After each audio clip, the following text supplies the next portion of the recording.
செங்கோட்டையனுக்கு இப்பதான் எடப்பாடி பழனிசாமி மீதும் அதிமுக மீதும் அதிருப்தி இருக்கான்னா இல்ல. கிட்டத்தட்ட 2-3 வருஷமா அதிருப்தி வந்திருக்கு. 2021 தேர்தல் முடிஞ்சு ஓராண்டிலேயே செங்கோட்டையனுக்கும் எடப்பாடி பழனிசாமிக்குமான அதிருப்தி தொடங்கி இருக்கிறது என்பதை எல்இடி போட்டு காட்டாப்ல. சீமான ஸ்டைல்ல எடப்பாடி பழனிசாமி இறங்கிட்டாரு.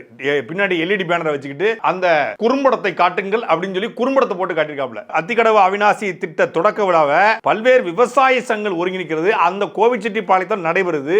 அந்த விழாவை செங்கோட்டையன் புறக்கணிக்கிறார். புறக்கணிப்பதற்கு அவர் சொல்லப்பட்ட காரணம் அம்மாவோட படம் அங்க இடைமுறனால தான் நான் போகல, என் மனசுக்கு இது இடம் கொடுக்கல அப்படின்னு அவர் சொல்லியிருந்தார். ஆனா உண்மை என்னன்னா அப்போதே அவர் அதிமுக மீது அதிருப்தியில் இருந்திருக்காரு என்பதுதான் காட்டுகிறது. அதுக்கு பிறகு மார்ச் மாசம் வேலுமணி அவர்களுடைய மகன் திருமணம் நடைபெறுது. அந்த மகன் திருமணத்திற்கும் எடப்பாடி பழனிசாமி அவர்கள் போகும்போது அவர் போகல. எடப்பாடி பழனிசாமி போயிட்டு வந்த பிறகு தான் தனியா போறாரு. தொடர்ச்சியாக ஓராண்டு காலமாகவே அதிமுக மீதும் எடப்பாடி பழனிசாமி மீதும் அதிருப்தியில இவர் இருந்திருக்காரு. அப்ப அதிருப்தியில் இருந்திருக்காருன்னா அப்போதே பதவி விலகிருக்கலாம்ல. நீ நல்ல மனுஷன், யோக்கியமானவர், ரொம்ப நேர்மையானவர் அப்படின்னா அப்போதே பதவி விலகிக்கலாம். பதவி முடியும் தருவாயில ராஜினாமா பண்ணிட்டு போறது என்பது அந்த தொகுதிக்கு செய்யும் துரோகம் இல்லையா என்பதை எடப்பாடி பழனிசாமி அவர்கள் கேட்டிருக்காரு.